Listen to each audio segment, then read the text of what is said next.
Okay ba? Nakakagulo na tayo. Dapat isa lang dapat ang ating statement pag sinabing God is good. Grabe! Okay. Pag sinabing God is good, ang sagot? Grabe! Okay. Ano po?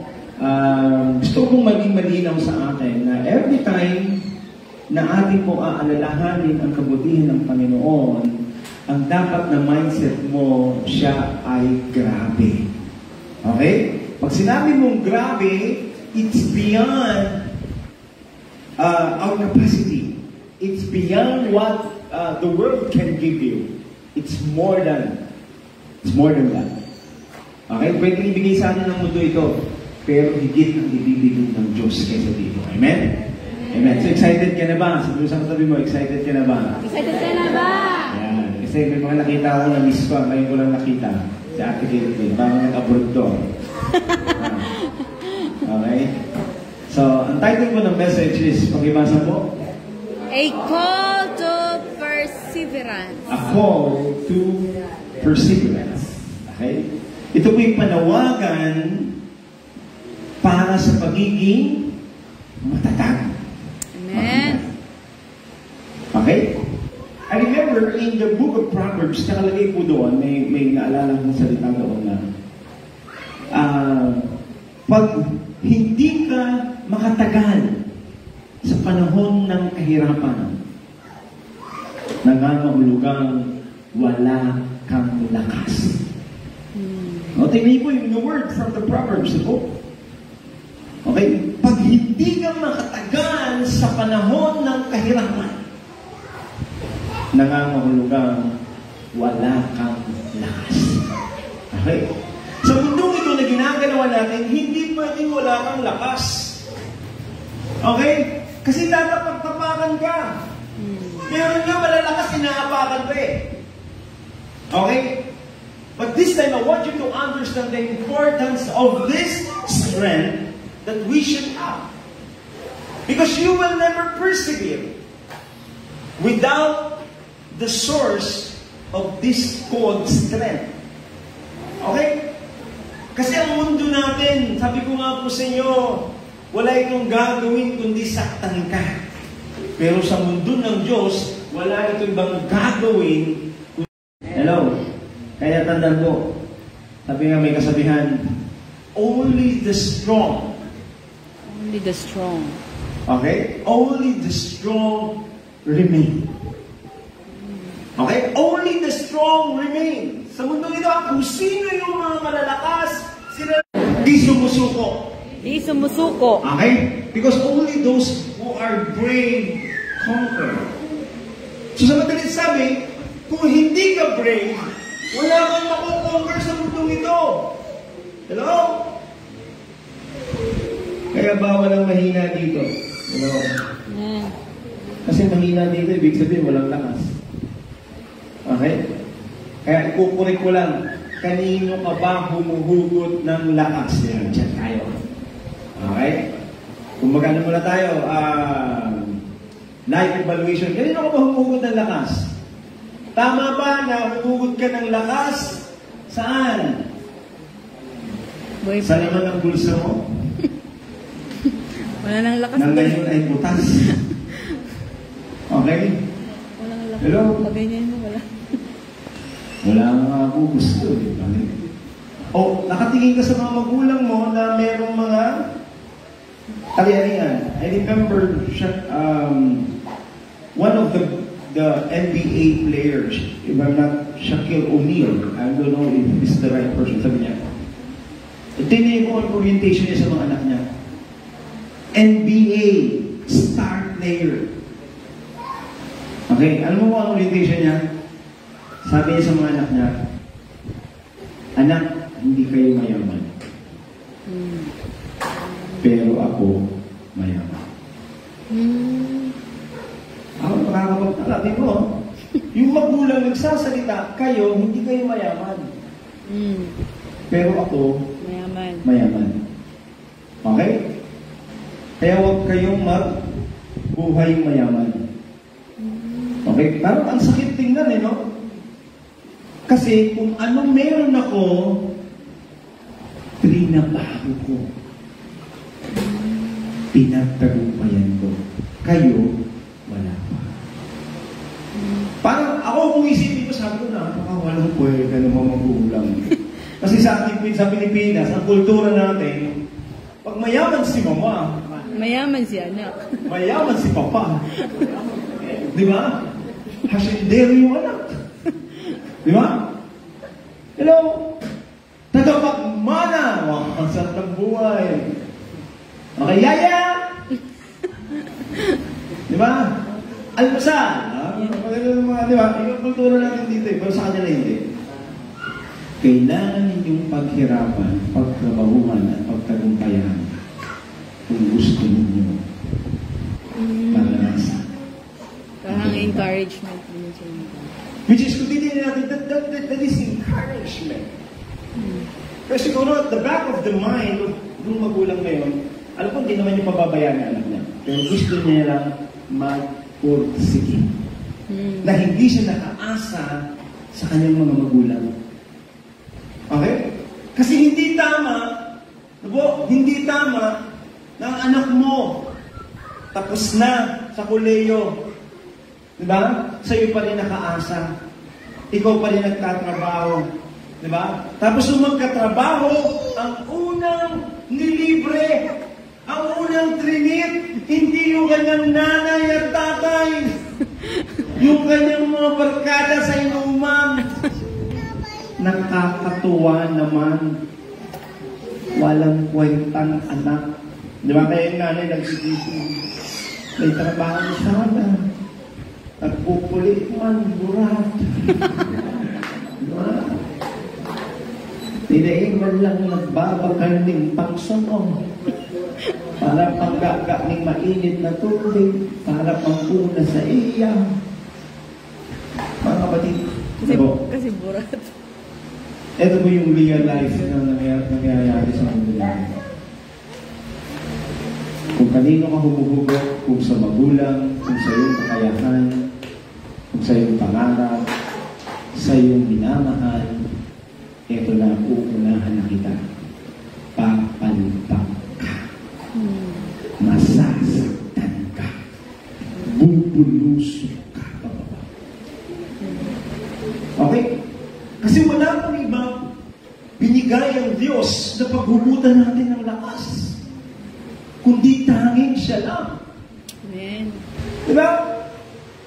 Tanging siya lang. Kaya kung mali ang hugot mo, itong salitang perseverance, you don't deserve to have this. To have it. Pagtagumpay, maging matatag. No. Kasi nakatingin ka sa mga taong limitado. Sa mga ano po, ang kakayahan may hangganan.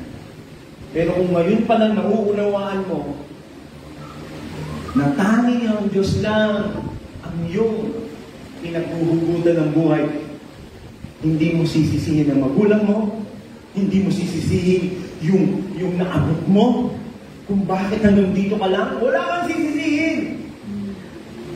Hindi ka magtuturo na si ate hindi ako tinulungan dahil siya nakapag-aral kami hindi. Walang ganon.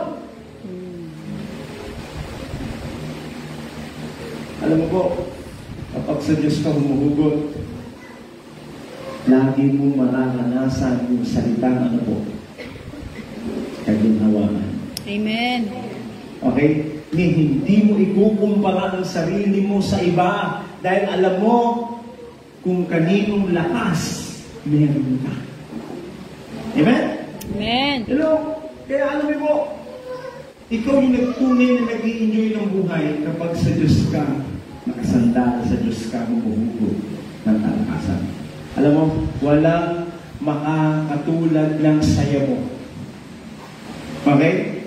Hindi ka magagalit kay mama, kay papa na, na bakit yun lang sa kanilang kakayan, no?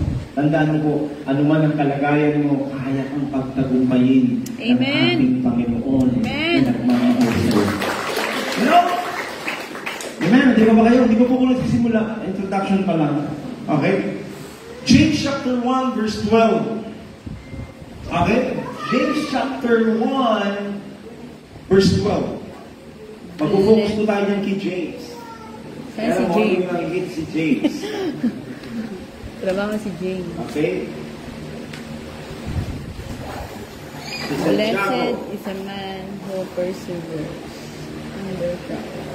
Okay? Sabi mo sa Ingles, basahin ko yung sa Tagalog.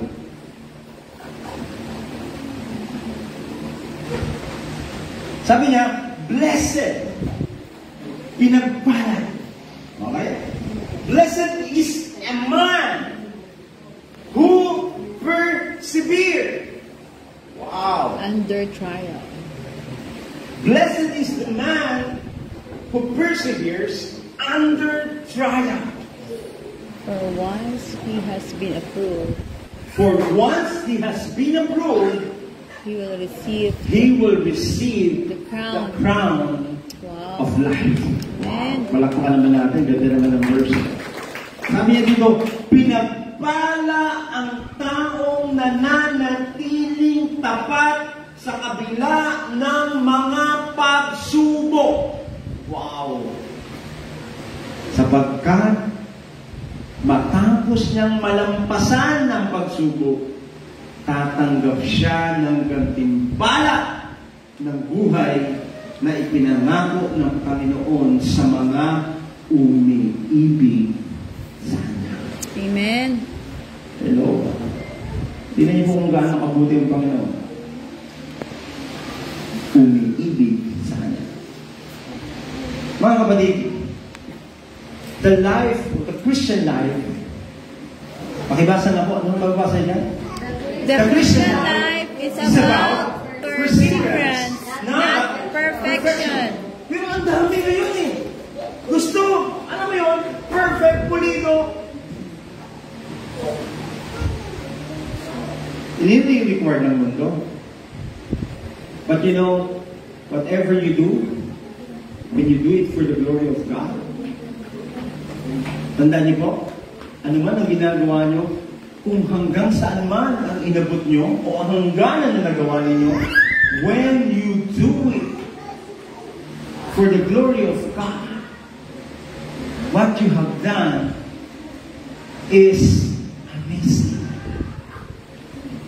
It's awesome and wonderful in the eyes of our Creator. Okay? Kasi ang dami din mga magagaling, matitibay. Di ba tingnan natin sa mundo yung ginagawa natin? Ang gagaling, ang titibay, tingnan mo naman. Ang puso, durog. Ang ulo, di ba? Ano ang ulo? Yung taas. Di ba? Taas ng tingin. Sa atin isa lang gusto makita ng Panginoon. Humbleness.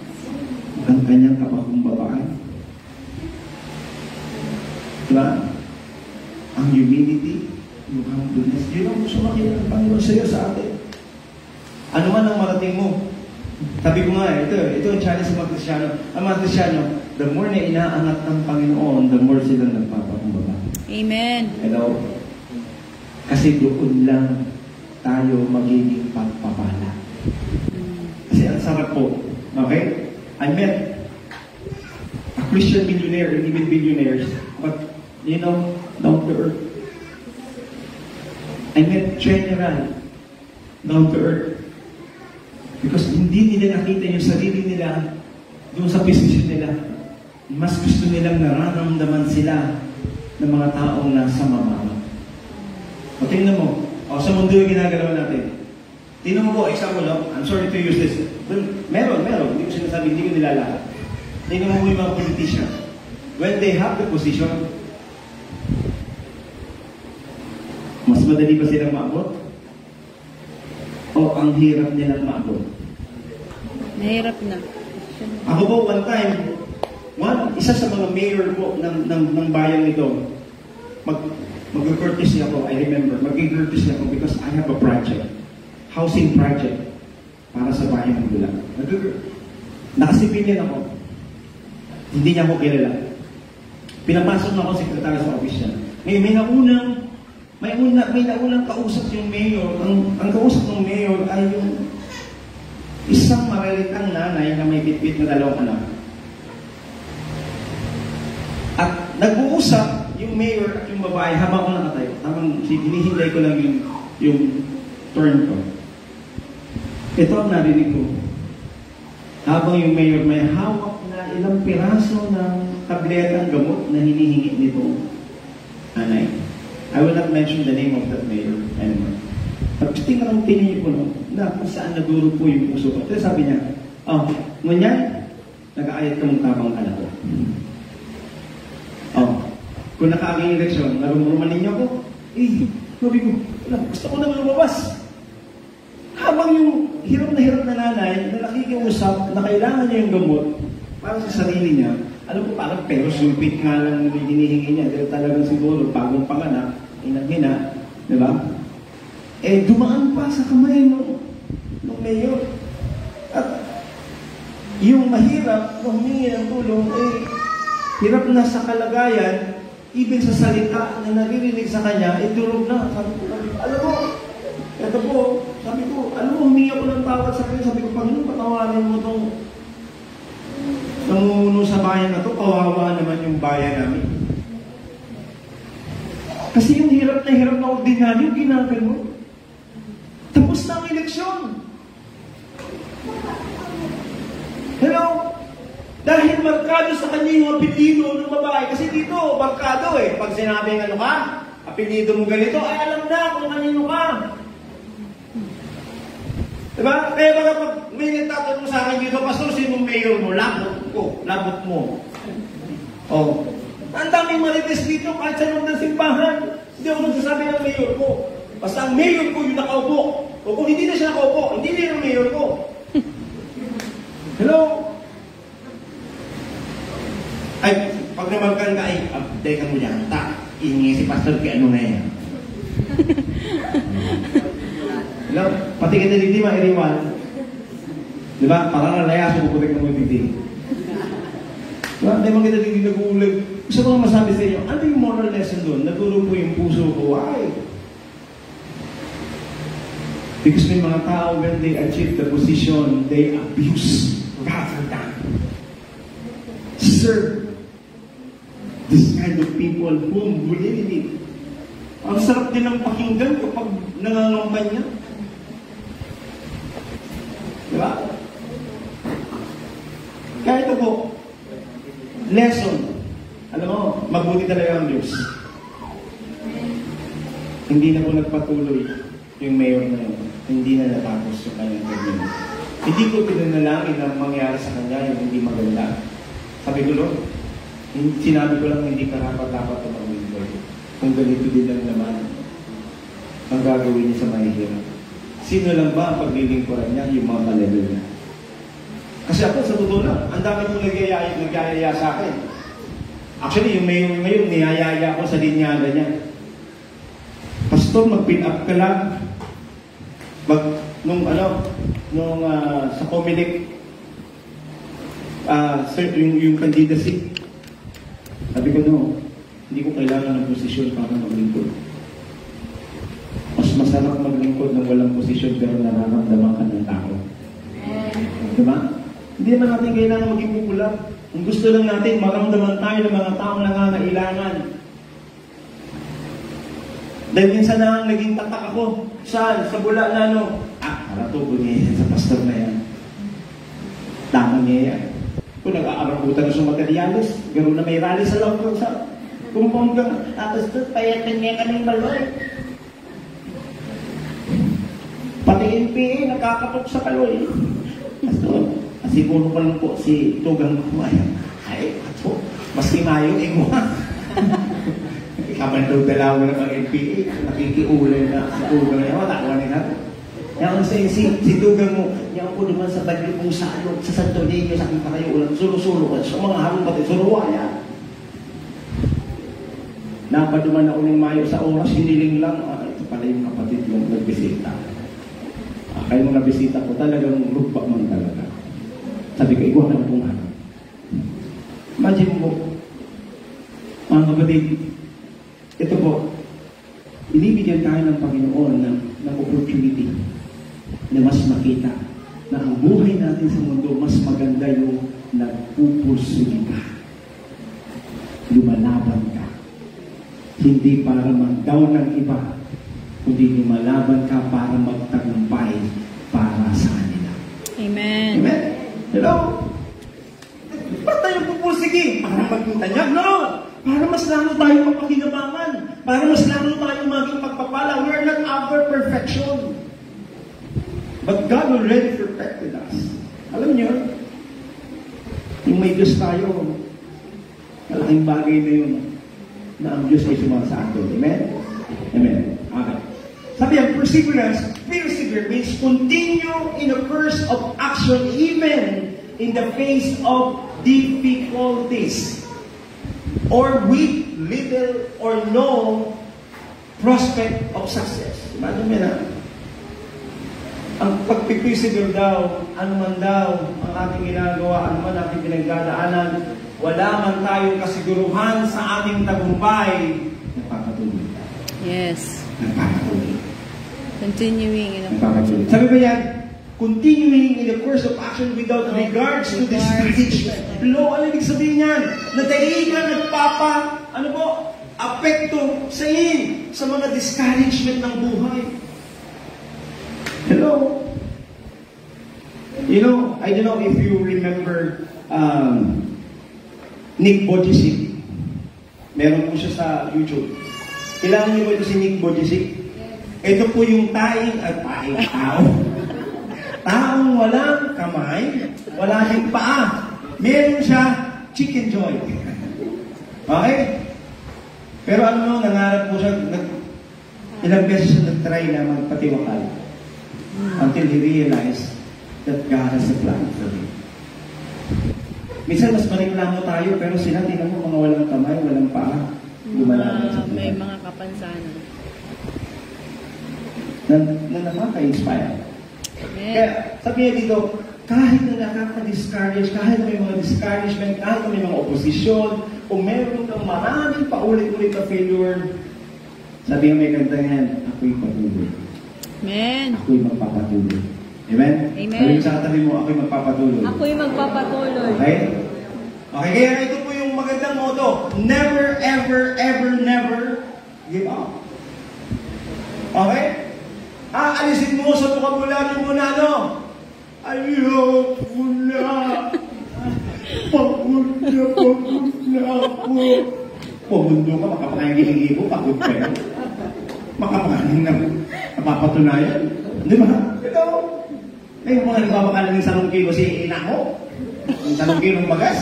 Ay, ayoko na ako mga. Pumundo. Hello? Maybe not this time, but tomorrow maybe. Amen. Okay? Maybe in the future. Pero bukas. Meron. Baka hindi 1 kilo. Isang sako. Di ba? Sako-sako. May warehouse ka ng bigasan. Wow. Oo, di ba? Hello, na. Maniwala yung mga bigasan dyan, ha? Yeah. Pagod mo. Pamigay mo na. Pamigay mo, ha? Parang wala kayong makain. Di ba? Okay, dali po natin. Ate pa po kayo. Masaya po ba kayo? Sabi dito, pakibasa mo, perseverance Perseverance is is trying again and again. Perseverance means to keep going and not give up. Even if it is hard, perseverance is commitment, hard work, patience, and endurance. Hello? Mga kapatid, huwag kang papayag. Nasusutuan mo lang ang laban. Tapos sasabihin mo, nasa akin si Lord. Ha? Hindi na, umalis na. Sumuko ka Kaalis na. na. Diba? Umalis, sumuko ka eh. Simpleng bagay lang, hugasan lang. Hindi ko yan kaya mga dami. May okasyon kasi. Nakita mo lang yung labahan. Naluluya ko. May balitura ko, may balitura. Mga labahan lang. Linisin. Diba? Linisin. Diba? Mapakalang ni Magic sarap. Bulok sabi. Wala Ano na. nagwala sa'yo na? Nanood. No? Oh, perseverance, hard work, fierce endurance, kapili. Diba? Kapiling. Alam, may mga simpleng bagay na yun lang, hindi mo pagtukumpayan, you don't Basic. deserve a bigger one.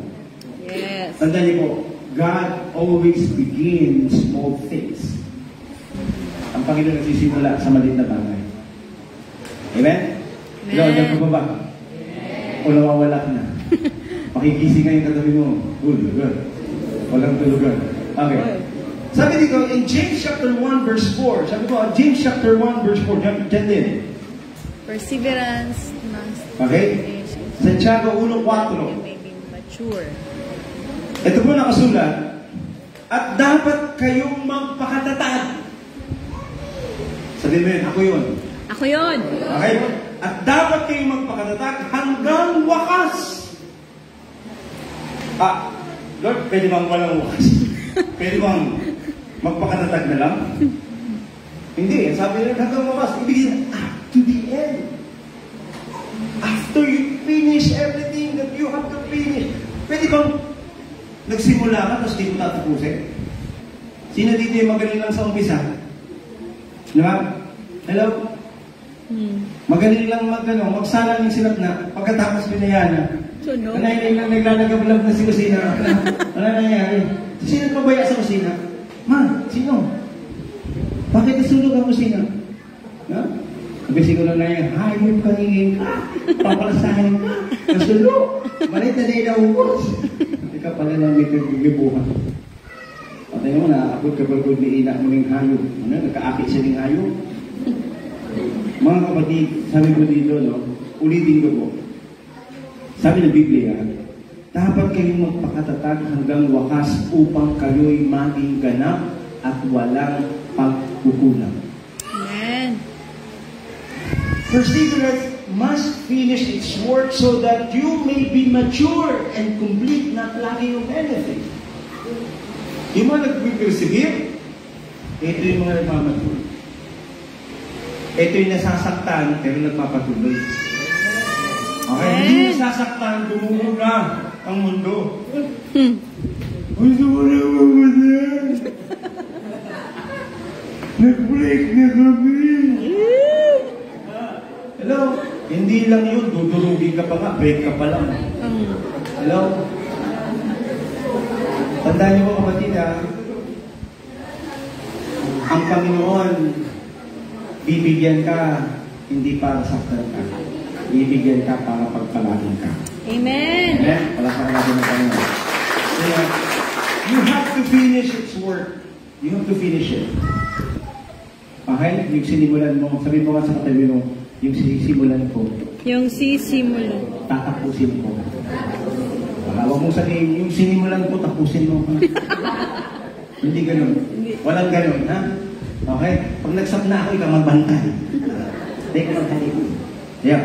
Okay? Pag nagsigid ako, ikaw na magmap. Okay? Walang ganun. Dapat kompletuhin mo. Sabi mo sa katabi mo, dapat kompletuhin.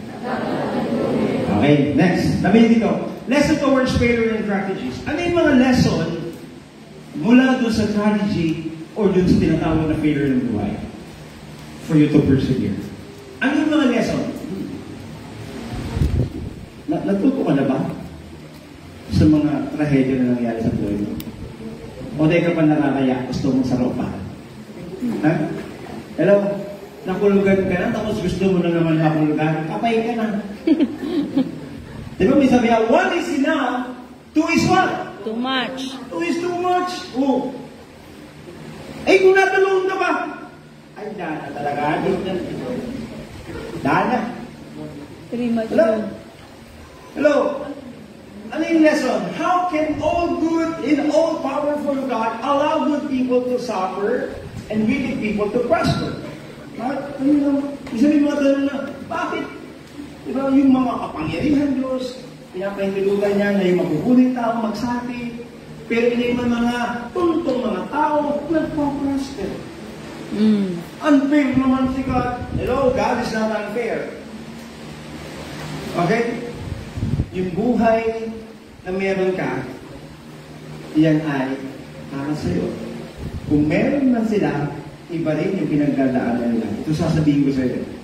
Baka hindi mo magustuhan yung buhay na meron na sinasabi mong nagtatagumpay.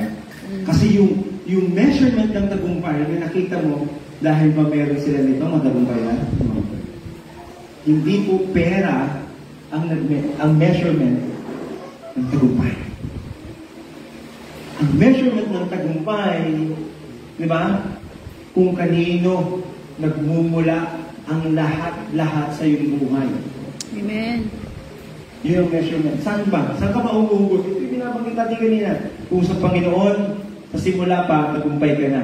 Amen. Hanggang sa matapos ito, tagumpay ka pa rin. Amen? Amen. Amen? Palakpakan natin ang Panginoon. Hello? Kasi tanda mo, lahat na sinisimulan mo, kasama mo ang Panginoon, ibig sabihin, alam mo mangyayari ito. Maaaring may difficulties, pero tuloy lang, tuloy lang, tuloy lang. Walang taong matagumpay ngayon na walang pinagdaanan. Lahat dyan meron. Walang bata nung ipinanganak, paglabas, may bitbit na siyang isang diamante. Papa, meron. Diamond. Wala naman yung pinanganak siya, paglabas, meron na siyang isang bar ng gold. Walang ganon. Hello? Hubad. Diba? Ibig sabihin, from nothing, God will, sabi nga din bring you to something. Amen. Kaya, sabi nga, ano pong hamon? Sabi ko dito, God does not promise you an easy life. Live in a... Hello? Akala ko nung naging Kristyano ko, okay na lahat eh. Hello? Akala ko wala na akong problema. Hindi totoo yan, akala mo lang yun. Sabi ko, in Romans chapter 8, verse 18 to 21, we live in a fallen world. Ano ibig sabihin? Namumuhay tayo sa mundo na ano po? Bagsak na mundo.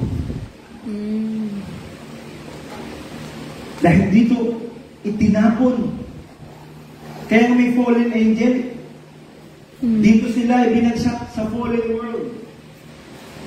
Wherein, yung mundo natin, puro makikita natin, wala bang maganda? Puro na lang pangit. Alam mo, hindi ka marunong mag-appreciate ng pangit. Hindi mo lalo ma-appreciate ang ganda. Magpasalamat ka dahil ay pangit. Kaya kitang-kita mo yung mga ganda. Buti na lang. Sabi ko, no, grabe, judgmental ka pa. So, hindi. Sabi ko, no, how to appreciate things. Diba? Appreciate. Sabi mo, appreciate. Appreciate. Tanda mo, appreciate. Kaya magpasalamat ka sa mga pangit. At kung pasalamat ka rin sa maganda, kitang-kita mo mga pangit. Diba? Hindi para mamusga. Oh, No. Buti na lang. Hindi ako pinanganak na baliktad ang ilong. Gabi na. Ulan pa lang, lulod na. Ano? Hello? Gusto mo ba yung ampul pa lang? Ampul ba lang? Kung ulan na. Baliktad yung ilong mo. Dilulod ka. Ano kayo magpasalamat ka? Okay? So, tanda natin, ang mundo na ginagalaw natin, given na yung magiging magulo nito. Sabi ko nga, nagiging maayos lang, nagiging banayad lang dahil may Diyos. Amen. Na nagahari sa buhay mo. Alam ko, sabi nga, Psalm 91, nagkakagulo na, may mga patay na, pero ano ka? Panatag. Yes. Patuloy ng mahal. Hello? Dahil alam mo, kasama mo ang Panginoon. Na ano, maaaring meron ka ba? Okay? Pero hindi ka natatakot. Dahil lahat kaya mong harapin. Dahil kasama mo ang Panginoon. Nung nakita ba ni David yung oso, nasasakmalin niya yung mga alagay ng tuba. Sabi niya, oso! Oso! Bear! Papa Bear! Takbo! Takbo mga sheep! Ganun ba ginawa ni David? Kung nagpapastor siya? Hindi. Di ba? Wala siyang pakialam kung gaano ito kalaki. Actually, yun ang pag sinabi mo nandiyan na yung mga malalaking oso, isa lang ibig sabihin niyan, death is coming. Okay? Ang kamatayan nandiyan. Pero ano? Natakot ba si David? Hindi. Sinuong niya eh. Nilabanan niya. With his own hands. Grenade niya. Ano eh? Yung sabi nga dun eh, yung oso, even ng mga leon. Because this is not about their strength. Tandaan niyo ba, kapag naunahan ka na, nakita mo mas malakas, mas malaki ang problema, wala ka na. Tapos ka na. At mas nakita mo mas malaki yung problema eh. Pero pag nakita mo mas malaki, ang Diyos na sumasayo, di ba? Alala niyo, 1 John chapter 4, verse 4, siya nakakalala, greater is He that is in me than he that is in the world. Mas makapangyarihan yung nasa sa akin. Kaya nga, who you? Diba? Kaya wala kang dapat katakutan, tuloy ka sapagkat kapag ang Diyos sumasayo, who will be against you? Even Satan will not hinder or sabi nga din kumbaga, stop you from what you are doing. Ay si Satanas wala siyang magagawa. We should expect trial. Amen? Kaya tanda nyo, next, we should expect trials. Tanda nyo po yan, ha? We should expect trials. Okay?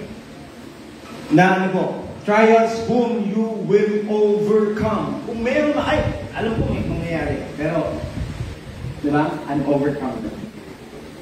Okay? I'm overcome. Kaya ko to. Kakayanin ko to. Di ba? Tingnan niyo po. Sino po nanonood ng boxing? Kapag nanuntok ba, pag nag-jab, di ba? Pag nagbigay ka ng isang suntok, anong ibabato sa iyo agad ng kalaban mo? Mga 5 suntok. Di ba? Hello? Ano ibig sabihin niyan? Di ba? Nanuntok ka, nag-provoke ka, tinamaan. Di ba? Ang gagawin niya, mabigay din siya ng tulo-tulo. 2 hanggang 5 na counterpunch ang ibibigay siya. Ano ibig sabihin no? Kung hindi ka matatag, pwede kang bumagsak. Ang pinag-usapan dito, tatag. Kaya natanda mo, expect na ano po, may mga trials. At yung trials na yan, nakalaan yan para iyong pagtagumpayan. Amen? Amen. Amen. So, hindi ko na po babasahin pa yung mga talata. Next, sabi niya dito. Next, God promised to be with you.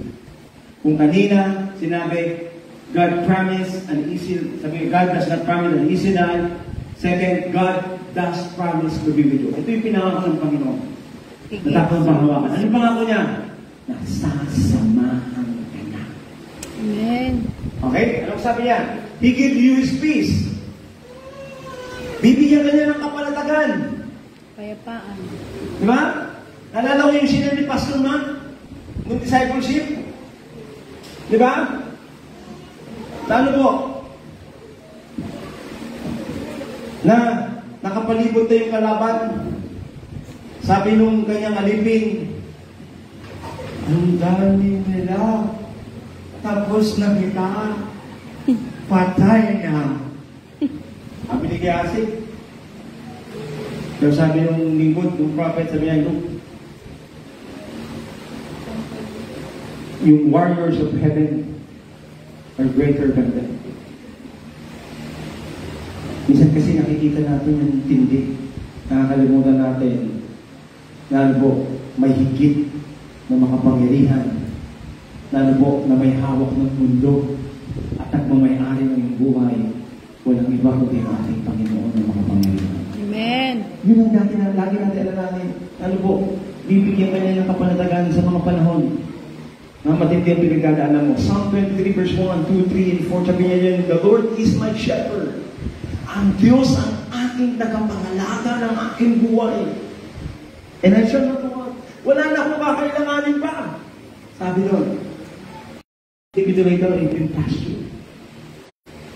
Papagay ako, ang pagpapala bubuhos lang. Yun yung sinasabi ng Panginoon na even though I walk through the valley of the shadow of death, at ako lumakad sa karimlan ng kamatayan, hindi ako matatakot sapagkat ang Diyos ay akin. Diba?